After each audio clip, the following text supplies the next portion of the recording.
Bienvenue au balado L'investisseur transformé. Avez-vous l'impression qu'il y a trop d'options et d'opinions vous disant comment investir et planifier votre avenir financier?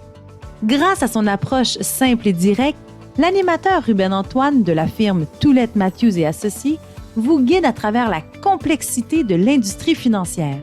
Les sujets abordés dans ce balado vont transformer votre expérience d'investissement et augmenter vos chances de devenir libre financièrement pour toujours. Bonne écoute!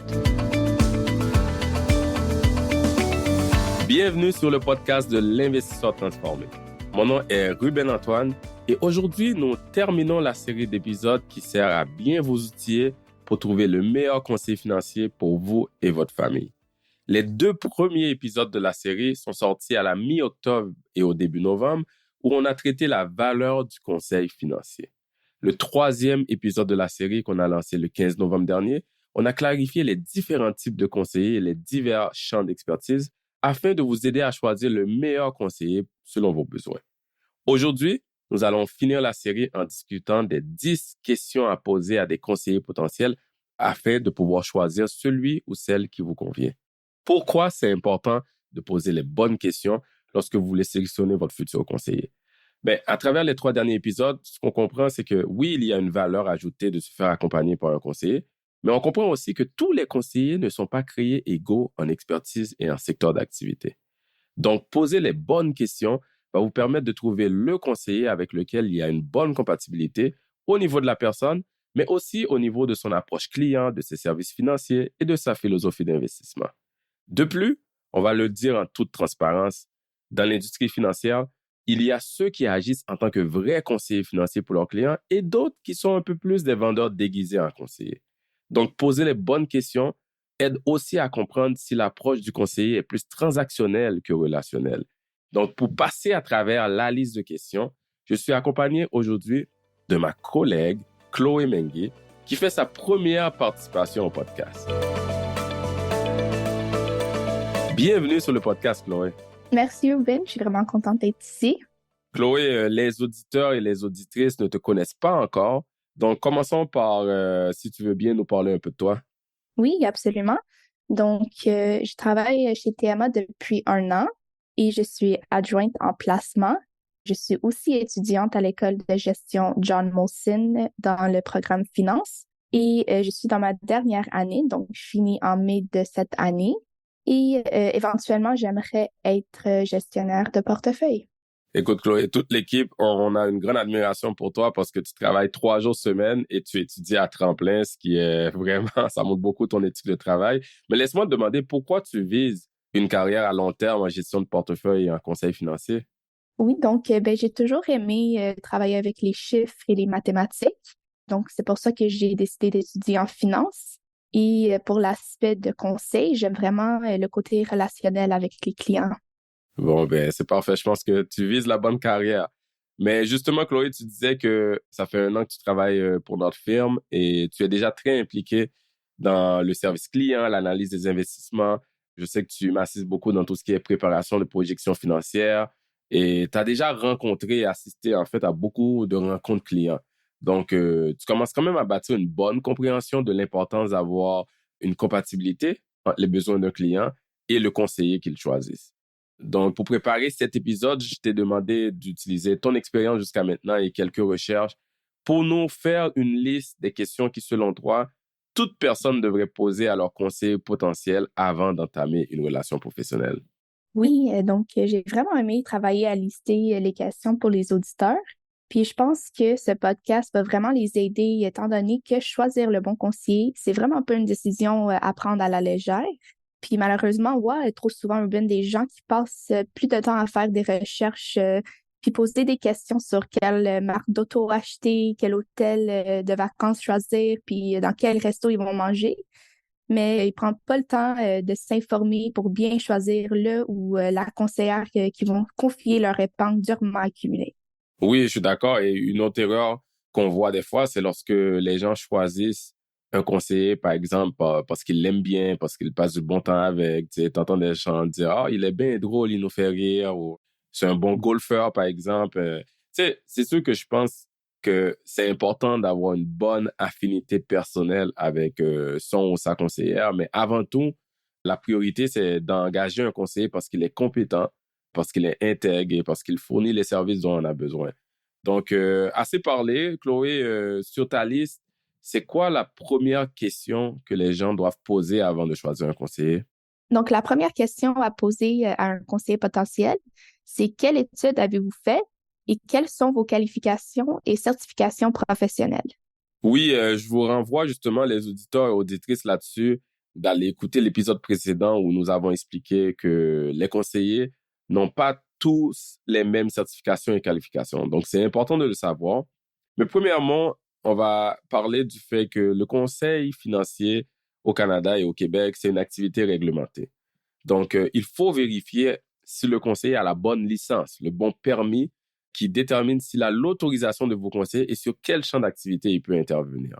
Par exemple, moi, personnellement, je n'ai pas la licence de courtage hypothécaire, donc je ne peux pas proposer des produits d'hypothèque à mes clients. Donc oui, Chloé a raison, posez la question et prenez en note le type de permis que le conseiller détient, parce que ça va vous permettre après d'aller voir si le conseiller figure dans le registre de l'autorité des marchés financiers sur leur site web pour valider le taux. L'autre raison pour laquelle cette question-là est importante, c'est parce que sur le marché, il y a une multitude de titres professionnels, de catégories de conseillers, de divers champs d'expertise. Donc souvent, ça cause de la confusion chez les gens. Et encore une fois, j'invite les gens d'aller écouter l'épisode précédent parce qu'on a clarifié et départagé le taux. Mais ce qu'il faut savoir, c'est que dans le secteur financier, le niveau de formation exigé par certains types de conseillers, il est quand même bas. Pour certains permis et licences de pratique dans le secteur financier, aucune scolarité minimum n'est requise, même pas un diplôme d'études secondaires ou collégiales, juste une formation minimale de quelques mois suivie d'un ou de quelques examens. Donc, tu as raison, Chloé, c'est important pour les gens de comprendre les qualifications des gens à qui ils vont confier leur avoir. C'est juste logique. Tu sais, puis nous, on pense qu'il faut viser des permis ou des titres qui exigent un diplôme universitaire, des années d'expérience, comme par exemple, il y a les titres de gestionnaire de portefeuille, de planificateur financier. Des fois, les gens ont des CFA, des CPA. Des fois, les gens sont allés dans un parcours plus universitaire, donc ils sont allés chercher une maîtrise en fiscalité, en finance. Donc, viser des titres qui ont une scolarité, qui exigent en fait une scolarité plus élevée. Je suis d'accord, Ruben, mais certains vont dire qu'avoir une formation plus avancée et plusieurs titres ne veut rien dire. Qu'est-ce que tu répondrais à ça? C'est un bon point, Chloé. C'est vrai que ça garantit rien. Il n'y a rien de 100% sûr dans la vie. Et entre moi et toi, Chloé, quelqu'un peut être très scolarisé et être quand même un con, là, un idiot, on va le dire. On va être transparent. Donc, mais d'un autre côté aussi, c'est sûr qu'un conseiller qui ne poursuit pas un ou des permis qui exigent une formation élevée peut être tout aussi compétent de par son expérience. Il y a des conseillers qui ont appris sur le tas et sont de bons communicateurs. Ils sont très efficaces, par exemple, à coordonner avec d'autres professionnels dans les champs d'expertise qui dépassent leurs compétences. Donc, je ne suis pas en train de dire qu'il faut nécessairement ignorer tous les conseillers qui ont des permis à exigence de formation moins élevés. Et c'est vrai aussi que tous les grands titres professionnels, les grands diplômes qu'on met sur les murs, ça ne veut rien dire si le conseiller à la fin ne vous rappelle pas, n'est pas professionnel ou n'est pas honnête. Donc oui, je suis d'accord, on s'entend que le service client rapide et attentionné et l'intégrité, ça passe avant tout les beaux titres et les diplômes. Mais quand on cherche un conseiller, on est en mode filtre. Il faut qu'on se base sur les informations que l'on a et un conseiller qui se forme, qui va chercher des connaissances poussées, qu'importe les difficultés que ça prend pour obtenir certains titres professionnels, selon moi, ça permet quand même d'illustrer que ce conseiller-là a un engagement à investir en lui-même, a un engagement à continuer à apprendre continuellement pour mieux servir les clients. Donc, je pense que c'est quand même un bon point de regarder ça.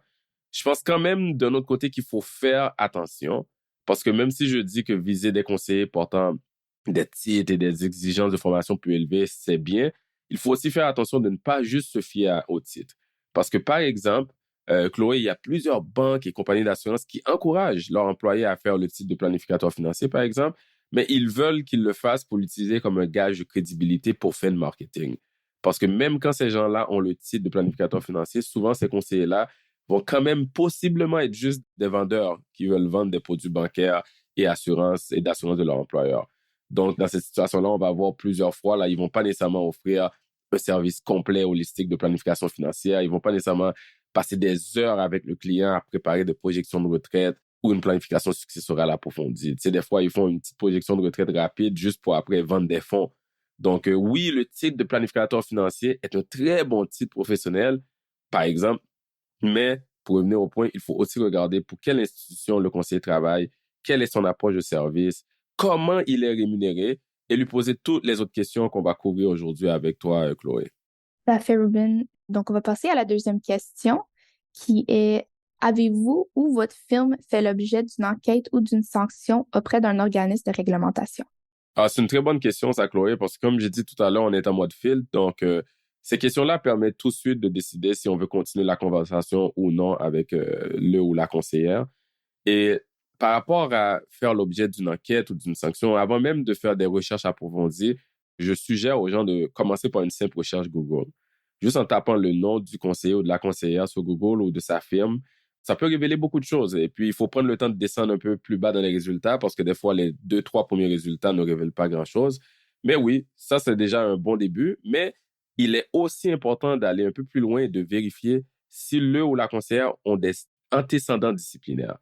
Et un bon site pour faire ça, c'est le site des autorités de valeur mobilière du Canada. Il y a un lien qui renvoie vers la page de Cedar Plus. Vous pouvez aller là-dessus, vous pouvez taper le nom de la personne ou de sa firme dans le petit l'espace de recherche. Et ça va montrer si la personne ou sa firme est affichée. Ça va montrer si la personne a déjà été sanctionnée par des autorités réglementaires dans le passé. En ce qui a trait à ce lien-là, on va le mettre, le lien dans les notes de l'épisode. Donc, oui, ça, c'est les vérifications à faire, c'est sûr. Puis, posez la question aussi. En plus de vous-même faire votre propre vérification, posez la question au conseiller. Est-ce qu'il y a eu des plaintes dans le passé, des sanctions, des enquêtes sur vous? En ce qui concerne les plaintes, Chloé, je veux quand même ajouter que si un conseiller a plus de 30, 35 ans d'expérience, il peut avoir une probabilité qu'à un moment donné, il ait eu une plainte sur ce conseiller, car on s'entend, c'est impossible de plaire à tout le monde. Mais si c'est le cas, demandez au conseiller de quoi il s'agissait. Est-ce que c'est résolu? Juste pour savoir comment il répond ou est-ce que tout d'un coup, il se sent mal à l'aise de répondre à ces questions-là. Puis ça vous permet d'avoir plusieurs informations pour bâtir votre propre opinion sur le conseiller, sur la raison de la plainte s'il y en a une. Et informez-vous s'il y a une plainte. Est-ce que cette plainte-là était due à une situation grave comme une fraude, un agissement illégal ou un manque d'intégrité? Parce que si c'est le cas, là, il y a de quoi s'inquiéter. Absolument. Puis je trouve que c'est un point très important. Donc, une fois que l'on sait qu'on est devant la bonne personne en termes d'accréditation et d'expérience et même d'intégrité, la troisième question à demander est quel service vous offrez? Oui, et je dirais même qu'avant même de poser cette question-là, Chloé, au conseiller, j'invite les gens à se poser eux-mêmes certaines questions pour vraiment comprendre quel service eux, ils ont besoin. Donc, avant de demander quel service vous offrez, qu'est-ce que moi, je cherche? Donc, est-ce que j'ai besoin de quelqu'un qui va m'accompagner dans mon budget afin que je puisse comprendre comment mieux épargner? Est-ce que j'ai besoin d'aide pour planifier ma retraite ou bâtir le bon portefeuille d'investissement qui va m'y amener? Est-ce que mes besoins sont plus d'ordre fiscal? Est-ce que c'est plus au niveau des assurances pour protéger mon capital? Donc, c'est important de bien comprendre nos propres besoins afin qu'on puisse aussi comprendre ce que la firme, elle offre et s'il y a une bonne adéquation. Par exemple, il y a certaines firmes qui n'offrent juste un service de gestion de placement. Donc, si on est un client puis nous, on a besoin des services au-delà des investissements, par exemple, on a besoin d'une planification de retraite, bien, avec cette firme-là, il y aura un manquement. D'un autre côté, par exemple, nous, notre firme, on offre, oui, la gestion de placement, mais on offre aussi la planification de retraite, des services fiscaux, planification successorale. Donc, pour bien servir les clients dans tous ces aspects de leur vie financière, on se doit de leur poser beaucoup, beaucoup de questions sur eux, sur leur vie personnelle, sur leurs valeurs, sur leurs objectifs à court et à long terme. Donc, si un client ne cherche que quelqu'un pour gérer ces investissements-là et il vient nous voir, il va peut-être nous trouver un peu intrusif parce qu'il va trouver qu'on demande trop de questions, qu'on veut trop savoir des choses de sa vie financière et personnelle. Et c'est là qu'il n'y aura peut-être pas un bon fit. Donc, en gros, oui, posez la question au conseiller et à sa firme, quel service vous offrez, mais posez-vous la question, qu'est-ce que vous cherchez, afin de vous assurer qu'il y a une bonne adéquation entre vos besoins et les services fournis par la firme. Oui, puis juste un autre point, c'est en posant la question quel service vous offrez, il y a plusieurs firmes de conseil qui vont dire qu'elles fournissent tous les services, mais dans la réalité, l'exécution n'est juste pas là. C'est vrai, ça, ouais. Donc, en plus de poser la question sur quels services sont offerts, La question peut être reposée sur la forme de « Pouvez-vous me montrer un exemple de comment vous fournissez tel ou tel service? » Puis je donne un exemple. Nous, Ruben, à la place de juste dire à un client potentiel « Nous fournissons un service de planification de retraite », on va lui bâtir une prévision de retraite de base dès le début, durant les rencontres initiales, même avant que la personne devienne cliente. Oui, c'est un bon point, ça, Chloé, parce que souvent, même quand on va sur le site web des firmes, il y a toute la liste de services, puis tout est listé. On dirait que tout le monde fait tout. Puis ce que tu viens de mentionner, c'est vrai, c'est une de nos pratiques, de le montrer pendant les processus de discussion avant de signer pour devenir client, parce que ça permet à la personne de vraiment voir de quoi il s'agit. Hein. C'est bien beau de dire les mots planification de retraite, mais c'est quoi exactement? Un autre exemple, à la place de juste dire, par exemple, nous, on gère des placements, ben, on montre au client potentiel exactement comment son portefeuille sera investi, comment il sera rebalancé quand il y a des mouvements dans le marché. Et on montre même une simulation de son propre portefeuille s'il était investi durant les 7 marchés baissiers depuis les années 70. Tout à fait. En parlant de portefeuille de placement, on va aller à la 4e question. Puis c'est quelle est votre philosophie d'investissement? Oui, très bonne question, cette 4e question-là. Puis, il faut, quand vous posez la question au conseiller potentiel, que celui-là puisse articuler sa philosophie d'investissement. Ce que je veux dire par là, c'est que si le conseiller, quand il vous répond à la question, il se met à parler de tel ou tel produit d'investissement, tel ou tel fonds de placement, c'est peut-être plus un pitch de vente qu'une philosophie éprouvée d'investissement. Puis, une fois qu'un conseiller explique son approche de placement, ça vous donne aussi l'opportunité de voir si elle résonne avec vous, si la philosophie d'investissement vous interpelle. Parce qu'il faut qu'il y ait une compatibilité aussi entre l'approche de placement et les attentes du client. Parce qu'on va se dire, si quelqu'un veut juste faire du day trading, par exemple, si on prend notre cas, nous, day trading, spéculation à court terme, si ses attentes, c'est qu'on puisse prédire les mouvements du marché ou les cycles économiques, ou si ses attentes aux clients, c'est qu'on puisse sélectionner des fonds actifs, des hedge funds, ben, nous, ça, ce n'est pas notre philosophie d'investissement.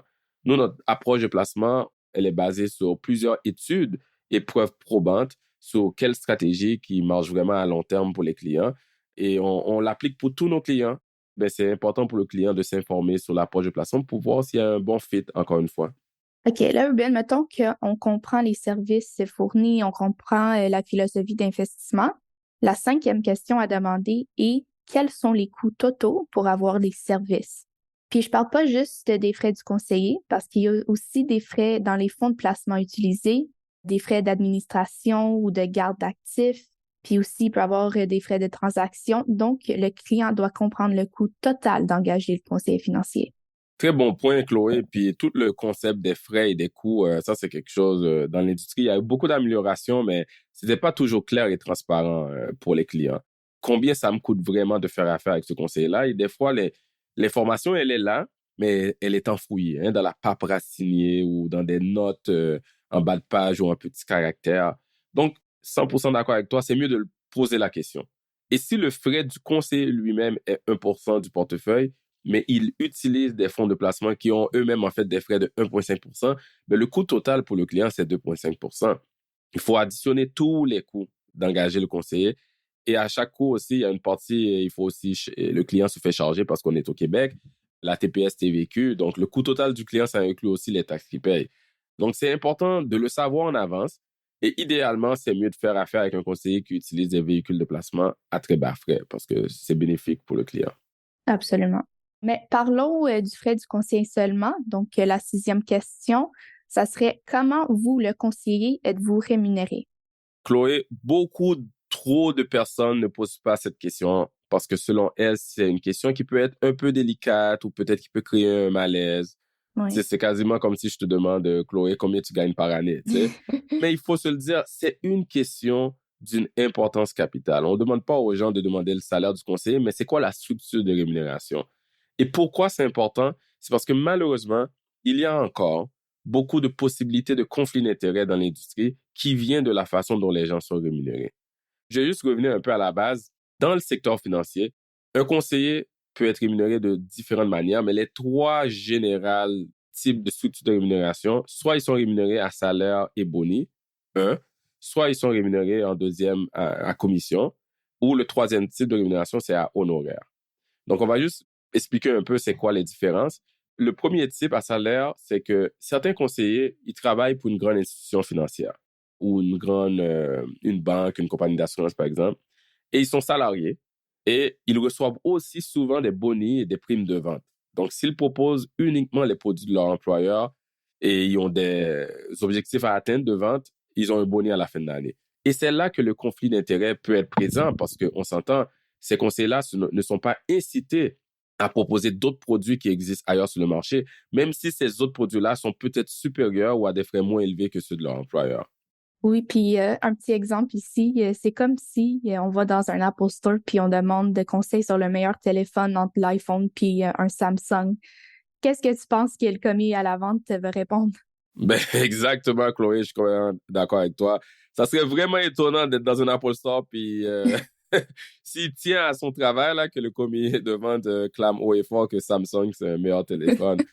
Mais c'est un bon point. Puis le deuxième type de rémunération qu'on voit dans l'industrie, ce sont les conseillers qui reçoivent une commission sur les produits d'investissement ou d'assurance qu'ils proposent à leurs clients.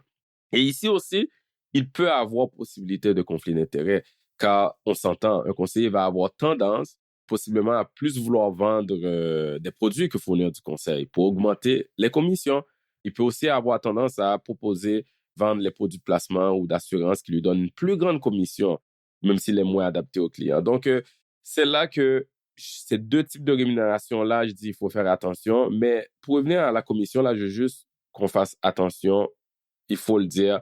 Ça ne veut pas dire que c'est nécessairement mauvais, hein. Parce que, par exemple, à un moment donné dans notre vie, il faut acheter des assurances. Il faut le faire pour protéger notre patrimoine financier. Il faut le faire si on a des dépendants comme des enfants. Dans le secteur financier, les assurances, c'est un type de produit qui vient avec une commission à payer à la personne qui le propose. Donc, ça va toujours se faire si on prend des assurances, la personne qui le propose va recevoir une commission. C'est juste que il n'y a rien de mal à ça, mais il faut quand même faire attention. Il faut juste s'informer, comprendre. Tu sais. Malheureusement, là, Chloé, il y avait une pratique dans l'industrie où plusieurs grandes compagnies d'assurance, par exemple, offraient un grand voyage luxueux, tout compris à leurs meilleurs vendeurs de produits d'assurance. Donc, c'est des pratiques comme ça qui, des fois, nous amènent à se demander, est-ce que les gens, la personne qui me propose une assurance, est-ce qu'elle essaie de me proposer trop d'assurance par rapport à ma situation juste pour atteindre des quotas de vente fixés par la compagnie pour pouvoir bénéficier d'un voyage ou d'autres récompenses? Donc, c'est là qu'il faut faire attention, mais c'est important que je le dise encore une fois, recevoir une commission n'est pas mal en soi. Il y a des super bons produits qui pourraient vous convenir. C'est juste une question de poser les questions, de comprendre c'est quoi ta structure de rémunération, qui paye ta commission, et ça permet au client de ramasser toutes les informations de façon transparente et de lui-même ou elle-même, le client ou la cliente, évaluer s'il y a une possibilité de conflit d'intérêt. OK, mais là, j'ai une question. OK. Si une personne veut éviter un conseiller où la possibilité de conflit d'intérêt existe, qu'est-ce qu'il doit faire? Très bonne question, Chloé. Puis ça revient, je disais plutôt qu'il y a 3 modes de rémunération. On a parlé de salaire plus boni, on a parlé de commission. Le troisième mode, c'est quand les conseillers sont payés à honoraires. Et ce mode-là vient limiter beaucoup plus les conflits d'intérêts possibles. Par exemple, nous, on charge nos clients un pourcentage du portefeuille. Ce que ça fait, c'est que la seule personne qui nous paye, c'est le client. On charge un pourcentage de son portefeuille et ça vient aligner les intérêts à la place de créer un conflit d'intérêts. Parce qu'on s'entend là, si le marché baisse de 20%, donc le portefeuille du client baisse de 20%, ben les revenus du conseiller ou de sa firme baissent aussi de 20%.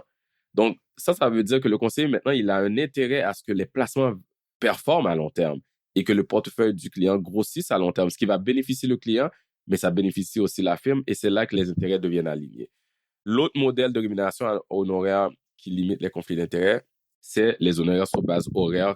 Quand un conseiller vous charge, par exemple, je sais pas moi, 200, 300 dollars de l'heure basé sur les heures travaillées, et ça ressemble beaucoup à ce on pourrait voir, par exemple, qu'on engage un avocat ou un comptable. Et ce service-là, il peut convenir à certaines personnes qui ont un projet spécial, qui ne nécessite pas nécessairement une relation continue, quelqu'un qu'ils ont accès tous les jours, qui est toujours disponible pour eux, mais des fois, on a un projet spécial, on veut, par exemple, bâtir un plan financier unique ou mettre en place un gel successoral une fois ou créer une fiducie. On peut engager un planificateur financier ou un conseiller dont leur structure de rémunération est à base horaire. C'est beaucoup plus rare dans le marché québécois, mais ils existent, ces conseillers-là. Puis là, Chloé, On parle de conflit d'intérêts, on dit qu'il y a possibilité de conflit d'intérêts avec certains types de rémunération. Je veux juste être clair, là, juste avant de crier, je sais que certains autres conseillers peuvent se sentir attaqués, c'est pas notre intention. On n'est pas en train d'insinuer que les conseillers à rémunération basés sur des commissions, basés sur un salaire avec des bonus, on n'est pas en train d'insinuer qu'ils sont malhonnêtes. C'est pas ça qu'on dit, loin de là. Moi-même, personnellement, Chloé, je connais beaucoup de personnes, des confrères, consoeurs dans l'industrie qui sont vraiment honnêtes et intègres. Mais tout ce qu'on dit, c'est que des fois, même les gens honnêtes, parfois, ils ou elles travaillent pour une firme dans laquelle le modèle d'affaires ne permet pas un alignement parfait avec les intérêts du client. La structure de rémunération de leur firme fait que même le conseiller voulant travailler avec une structure qui alignerait mieux les intérêts, des fois, il ne peut juste pas. C'est la vie. Donc, une façon additionnelle de limiter le conflit d'intérêts, si un client se demande comment mitiger ça, c'est d'essayer de trouver une firme qui est 100% indépendante. Puis par 100% indépendante, là, je dis bien pure indépendance parce que dans l'industrie, il y a des firmes sur leur site web et à leurs clients, elles disent qu'elles sont indépendantes simplement parce qu'elles ne sont pas détenues par une banque ou une compagnie d'assurance. Mais ça ne veut pas dire qu'elles sont 100% indépendantes. OK. Est-ce que tu peux expliquer un peu ce que tu veux dire? Oui, dans le fond, ce que je veux dire par là, c'est que être 100% indépendant, là, ça veut dire vraiment qu'il n'y a aucune situation possible qui pourrait créer un conflit d'intérêts. Donc, moi, je regarde ça à 4 niveaux. Pour quelqu'un puisse dire, nos conseillers donnent un service 100% neutre et objectif et non biaisé, il faut qu'on ait atteint ces 4 niveaux-là. Le premier, c'est il faut que la firme ne soit pas détenue, oui, par une grande firme comme une banque, une compagnie d'assurance ou une compagnie de fonds mutuels qui vient imposer des objectifs de vente à leurs conseillers. Ça, c'est le 1. Si on respecte ça, premier niveau d'indépendance atteint. Deuxième niveau d'indépendance, c'est il ne faut pas que la firme, c'est bien beau qu'elle n'est pas détenue par une autre firme, mais il ne faut pas qu'elle offre à l'interne ses propres fonds maison qu'elle a créés et conçus à l'interne. Parce qu'on s'entend, si c'est le cas, peut-être que les conseillers vont être tentés à proposer leurs produits à l'interne, alors que peut-être qu'il y a un meilleur fonds de placement ailleurs. Donc, si on atteint ce deuxième niveau d'indépendance-là, on se rapproche de la pure indépendance. Le troisième critère à respecter, c'est bien beau, on n'est pas détenu par une firme, on n'a pas de fonds internes, mais il ne faut pas non plus qu'on reçoive des commissions quand on propose des fonds sur le marché. Parce qu'encore une fois, comme on l'a dit plus tôt, si on reçoit des commissions, on va peut-être être tenté d'aller vers certains fonds qui paient une meilleure commission que d'autres. Ça, c'est le troisième niveau d'indépendance. Après, le quatrième, c'est que des fois, on respecte toutes ces affaires-là, mais on a quand même fait des ententes de référencement avec d'autres parties, des ententes d'affiliation.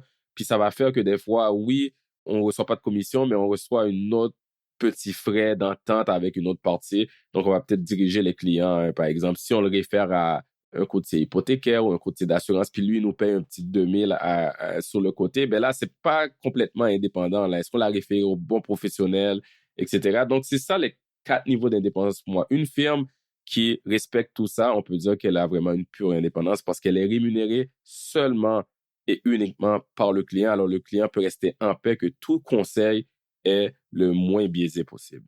Absolument. Ben, merci beaucoup. C'est des bons points, Ruben. Donc, ce que tu viens de mentionner sur la rémunération et les dépendances est en lien avec notre 7e question, qui est, avez-vous un devoir fiduciaire envers vos clients? Et j'aimerais ça que tu expliques un peu ce que ça veut dire. Oui, tout le concept et les termes devoir fiduciaire, c'est quelque chose qui n'est pas toujours vraiment familier, que les gens ne savent pas exactement qu'est-ce que ça veut dire. Donc, je suis content que tu nous demandes d'adresser ça, Chloé. Laisse-moi commencer par te poser une question, Chloé. Savais-tu que certains conseillers, de par leur permis de pratique, ne sont pas obligés légalement de mettre l'intérêt de leurs clients en premier? Pour vrai? Oui, sérieux. Mais qu'est-ce que tu veux dire? Ben, c'est ça. Tu sais, quand je pose cette question-là à des clients potentiels, ils réagissent de la même façon que toi parce que on pourrait se dire, ben, c'est impossible. Il faut que les gens soient obligés de mettre nos intérêts en premier. Mais commençons par dire, juste pour clarifier, que tous les conseillers qui sont inscrits, donc qui ont un permis de pratique, ils sont soumis à un ensemble de règlements et de normes de conduite qu'ils doivent respecter. Mais ce que je veux dire par ce qu'on mentionnait tout à l'heure, c'est dépendant du type de permis, certains ont des règles moins strictes que d'autres. Par exemple, certains sont soumis à ce qu'on appelle dans l'industrie le devoir de convenance envers leurs clients. Et d'autres sont soumis au devoir de fiduciaire que tu as mentionné plus tôt, qui est beaucoup plus strict. Le devoir de convenance, ça veut dire que ces conseillers-là ont le droit de proposer un produit d'investissement, sont obligés de proposer un produit d'investissement qui convient au client, mais le produit, il n'est pas obligé d'être dans le meilleur intérêt du client. Par exemple, un fonds de placement pourrait être convenable. Tu sais, on parle avec le client, on regarde sa situation, son profil, on trouve un fonds de placement qui lui convient. Mais si un autre produit ailleurs qui est très similaire mais qui coûte moins cher, ben on n'est pas obligé de proposer celui qui coûte moins cher. Puis c'est là que le devoir de convenance est beaucoup moins strict. Parce qu'en autant que ça respecte le fait que ça convient au client, c'est correct. Les conseillers qui, eux, ont le permis qui les soumis au devoir fiduciaire, eux, c'est le contraire. Ils sont légalement obligés de toujours agir dans le meilleur intérêt du client. Ça veut dire que ces conseillers financiers-là, leurs décisions de conseil et de placement doivent être indépendantes et non biaisées. Et c'est pour cela que les conseillers fiduciaires, comme nous, les gestionnaires de portefeuille, par exemple, on n'est pas autorisé à recevoir des commissions, des frais cachés, et on doit toujours essayer de fournir le meilleur produit au client, basé sur tout ce qui existe sur le marché. Et ça vient donc atténuer les conflits d'intérêts. Et c'est pour ça que nous, on pense que les gens devraient rechercher ou prioriser les conseillers qui sont soumis au devoir fiduciaire. Oui, mais je suis d'accord. Mais là, pourquoi tous les conseillers ne sont pas soumis au devoir fiduciaire? Exact. C'est une bonne question parce que si c'est meilleur pour le client, pourquoi les règles font pas que tout le monde doit respecter le devoir fiduciaire? Mais c'est la façon que, malheureusement, juste historiquement, si je peux dire à la place, que le secteur financier il est structuré. Le devoir fiduciaire vient avec des standards plus hauts, les exigences sont plus strictes, la réglementation sur les valeurs mobilières, ça impose aux fiduciaires un niveau élevé de formation et d'expérience dans le secteur des placements. C'est sûr que il y a certains conseillers, ça serait beaucoup plus difficile ou plus long, si je veux dire, d'aller chercher le devoir fiduciaire pour pouvoir pratiquer. Ceci étant dit, tout ce qu'on dit maintenant, Chloé, ça ne veut pas dire que les conseillers qui ne sont pas soumis au devoir fiduciaire sont automatiquement peu fiables et louches. C'est pas ça qu'on dit, encore une fois. Avertissement, il faut le dire. De nombreux conseillers non fiduciaires, ils respectent des normes d'éthique élevées, ils suivent un code de déontologie strict et ils traitent leurs clients aussi bien que les conseillers fiduciaires. Tu sais. Cependant, ce qu'on est juste en train de dire comme message, c'est que juridiquement, là, légalement, les investisseurs bénéficient d'une meilleure protection en travaillant avec un conseiller qui est sous le devoir fiduciaire plutôt qu'avec un conseiller qui est soumis au devoir de convenance. D'ailleurs, les régulateurs de valeurs mobilières de notre industrie, ils sont de plus en plus conscients, ils font attention à ça et il y a des récentes réformes axées sur le client dans l'industrie qui sont en train de resserrer l'encadrement du devoir de convenance. Mais merci pour la clarification. Donc, on comprend beaucoup plus comment l'industrie financière est structurée et les différents types de modèles d'affaires et modes de rémunération. Donc, on va passer à la 8e question. Et c'est, est-ce que vous travaillez avec des gens comme moi et qui sont vos clients types? Puis moi, je pense personnellement que c'est un plus que le conseiller ait l'expérience avec des clients semblables à vous, avec un profil, une situation ou même des objectifs similaires. Oui. Par exemple, Chloé, nous, on travaille beaucoup avec des entrepreneurs, des médecins qui ont souvent une situation avec un peu de complexité financière et fiscale parce qu'ils sont incorporés. Donc, en travaillant avec beaucoup, ça nous permet de mieux servir les prochains entrepreneurs et médecins avec lesquels on va travailler. On travaille aussi avec beaucoup de gens en voie d'arriver à la retraite ou à la retraite. Donc, ça nous permet d'être bien outillés pour accompagner des gens qui ont un profil similaire dans cette transition importante de leur vie. C'est un très bon point. Absolument. Donc, la 9e question, puis elle suit bien la précédente, est combien de clients vous servez? Et j'aimerais que tu expliques un peu pourquoi c'est une question importante.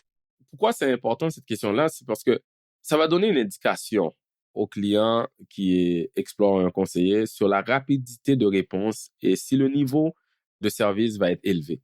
J'aime cette question, Chloé, que tu amènes, c'est que on le voit souvent, il y a beaucoup de conseillers qui sont fiers d'annoncer comme si c'est un facteur de réussite. Écoute, moi, je sers 1500 à 2000 clients. Ils clament ça haut et fort, là, parce que, tu sais, veut ou pas, le nombre est élevé, donc on dirait que ce conseiller-là, il réussit quelque chose. Mais entre moi et vous, là, il est humainement impossible, quand on a 2000 clients, de toutes les rappeler rapidement au téléphone, Oui. s'ils nous ont appelé, de toutes répondre dans un délai raisonnable à leur email, à leur courriel, par exemple. Et il est aussi plus difficile de fournir une gamme complète de services financiers qu'on a des millions. Un million, ça serait impossible, c'est sûr, mais qu'on a des milliers de clients, à moins d'avoir une énorme équipe.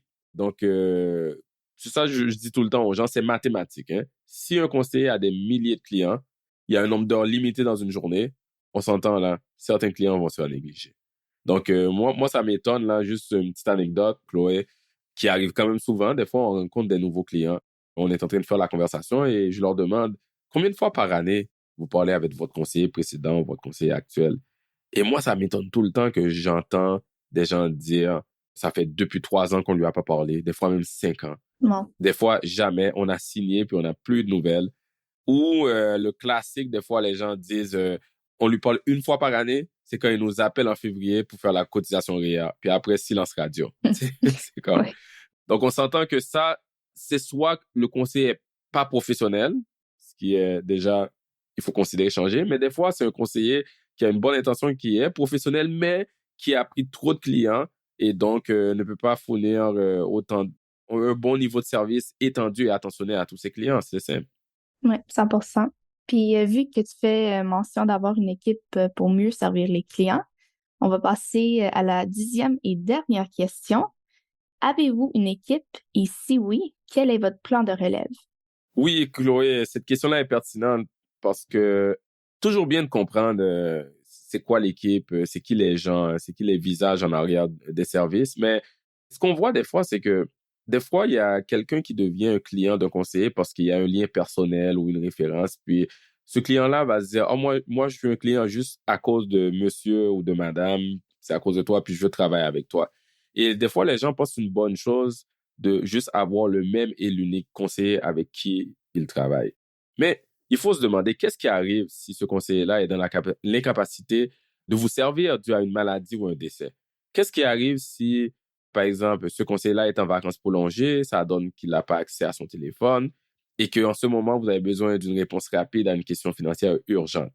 Donc, comme on disait précédemment, toujours mieux, oui, d'avoir un conseiller comme personne principale contact, mais un conseiller qui est soutenu par une équipe multidisciplinaire où tout le monde travaille ensemble pour le client.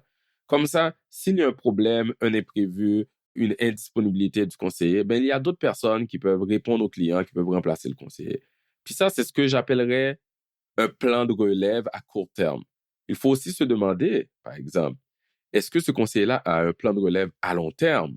Est-ce que la firme et l'équipe du conseiller a une pérennité à long terme? Tu sais, si le conseiller, par exemple, a 60 à 65 ans, est-ce qu'il a un plan de succession, par exemple? Absolument. Puis, je trouve c'est intéressant que ces conseillers qui font des projections financières et disent à leurs clients de penser au futur, mais si eux-mêmes n'ont pas pensé à l'avenir de leur firme, je trouve ça, c'est un peu préoccupant.